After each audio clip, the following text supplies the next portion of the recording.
ارشاد فرمایا حضرت نوح علیہ السلام نے اپنی قوم سے کہ تم اللہ کی حضور استغفار کرو، پھر کیا ہوگا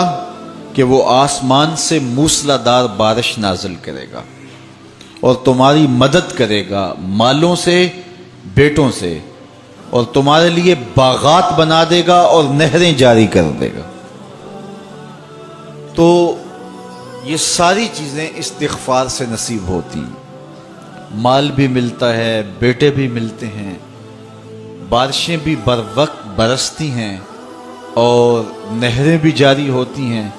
اور اموال کی کثرت بھی نصیب ہوتی ہے۔ تو کثرت کے ساتھ استغفار پڑھیے، اس کا لازمی نتیجہ یہ ہوگا کہ اللہ تعالیٰ مال کی کثرت فرما دے گا، اور مال وہ دے گا جو کثیر بھی ہوگا، حلال بھی ہوگا، طیب بھی ہوگا، اور پاکیزہ بھی ہوگا، اور فراواں بھی ہوگا، اور مبارک بھی ہوگا۔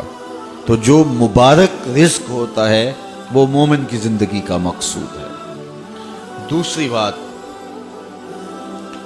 جو کام صبح کے وقت کیے جاتے ہیں ان کاموں میں اللہ نے برکت رکھی ہے۔ کچھ لوگوں کی عادت ہے کہ وہ دیر سے اٹھ کے دیر پہ کاموں پہ جاتے ہیں۔ حضور نے اللہ کی بارگاہ میں دعا کی، اے اللہ میری امت کی صبحوں میں برکتیں ڈال دے۔ تو صبح کے کاموں میں برکت ہے، استغفار پڑھتے رہیں اس میں برکت ہے، اور وہ کتنا خوش نصیب ہے جو صبح کو کام پہ جا رہا ہے اور استغفار بھی پڑھتا جا رہا ہے، تو اللہ تعالیٰ اس کے کام میں برکت نازل فرمائے۔ تیسری چیز،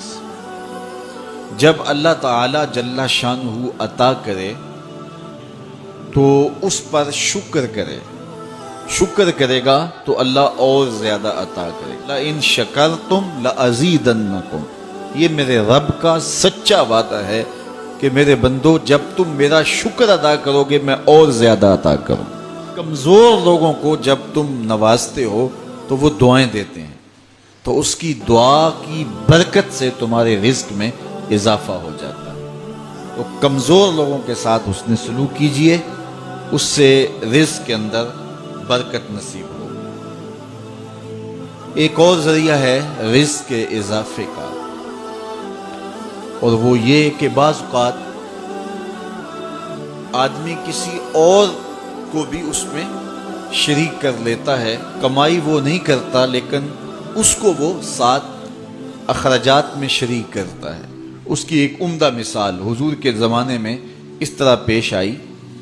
کہ ایک صحابی نے حضور کی خدمت میں آ کے شکایت کی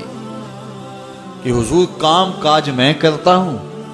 اور یہ جو میرا بھائی ہے یہ کام کاج نہیں کرتا، گھر سے اٹھ کے آپ کے پاس آ جاتا ہے اور صفحہ کے چبوترے پہ بیٹھا رہتا ہے اور آپ سے باتیں سنتا رہتا ہے اور حدیثیں یاد کرتا رہتا ہے، تو اس کو بھی چاہیے نا کہ میرے ساتھ کچھ وقت دے اور میری کاروبار میں مدد کروائے۔ اللہ اکبر! تو اس نے حضور سے یہ شکایت کی آ کے اپنے بھائی کی، تو حضور نے ارشاد فرمایا شاید تجھے بھی رزق اس کے صدقے سے مل رہا ہو۔ تو اس سے علماء نے ایک بات بیان کی ہے، وہ کہتے ہیں کہ یہ جو طلبائے دین ہوتے ہیں